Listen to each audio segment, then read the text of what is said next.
Почта России – это не просто сеть отделения, а история, написанная на конвертах, надежда, заключенная в посылках, тепло человеческих отношений, а еще работа, которая не останавливается ни на минуту, где от заботливых рук и ответственности зависит скорость доставки посылки до адресата. Журналисты интересуются итогами работы в этом году. В 2024 достигнуты значительные показатели за счет труда сотрудников, которые не устают повышать свою квалификацию. В этом году также прошел конкурс профмастерства. Это лучший оператор, почтальон, начальник отделения и водитель. У нас сотрудник отделения 386-203 Сунжи занял первое место среди операторов, он лучший среди СКФО, за что ему большая благодарность от нас. Что еще из важного? На прошлой неделе также выезд был у нас в командировку, выезжали в Москву, собирали лучших директоров. Попали лучшие 5 филиалов по всей России, среди них была и Ингушетия, отметили высокий профессионализм, наградили грамотами, провели с генеральным директором более 2 часов. То есть у каждого была возможность задать все вопросы, получили все объемлющие ответы.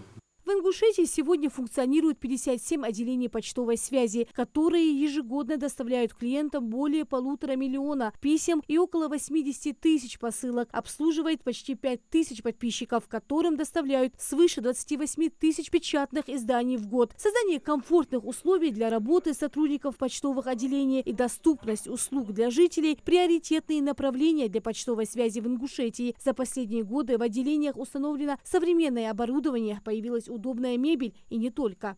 С 2022 года 6 отделений. Новый Редант, Акиюрт, Джейрах, Нижние, Альтиево и Яндери. Они, опять же, это все модернизировано за бюджетные средства в рамках указания президента России. Отделения современные, новые, красивые, жители радуются, вроде бы позитив на это мы поймали. В рамках этой программы, как я сказал, еще 2 отделения, планируем 3-е. Это у нас Вежери, если получится согласовать, его также проделаем. Руководитель управления Федеральной почтовой связи по Ингушетии Ислам Гагиев отметил, что на встрече с генеральным директором почтовой связи была озвучена просьба о необходимости строительства в нашем регионе крупного сортировочного центра. Такой объект позволит существенно разгрузить центры и сделать обслуживание еще удобнее. В этом году почтовая корреспонденция в Ингушетии увеличилась на 40%. Помимо прочего, расширяется список услуг, которые предоставляют здесь. В отделениях, которые открываются по президентской программе, у нас там новые услуги. Это подтверждение личности на госуслугах, ИСИА, так называемая. То есть, да, сейчас дойду. Это каждый житель, это вообще расположено, эти отделения выбирались по принципу максимальной отдаленности от городов, от МФЦ. И когда, и каждый житель может прийти в отделение связи и подтвердить свою личность, не посещая МФЦ.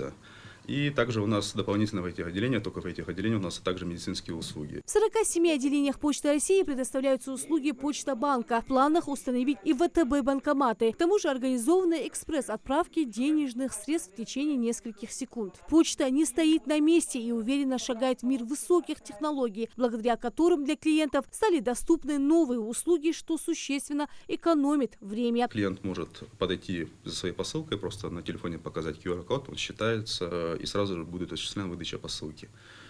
Это ускоряет значительно процессы, кратно, что для клиентов, что для нас, внутренние наши технологические процессы. И сейчас мы в оперативном порядке стараемся максимально привлечь, заанкетировать наше население, внести их в базу.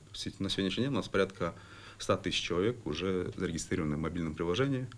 Рост в пользовании мобильного приложения относительно прошлого года составил 40%. Сейчас в некоторых почтовых отделениях появилась возможность забирать посылки маркетплейса Wildberries. Помимо прочего, сотрудники почты – это активные люди. Здесь работает молодежный совет, который принимает участие в многочисленных акциях, поддерживают больных детей, помогают участникам спецоперации, заботятся о бездомных животных и не только. Федеральная почтовая связь в Ингушетии помогла жителям Курской области. Работать на благо клиентов здесь продолжит и дальше. Впереди еще много задач и планов. Ну а участников пресс-конференции наградили благодарностями и ценными подарками. Арина Цычоева, Билал Ахильгов, Магаз 24.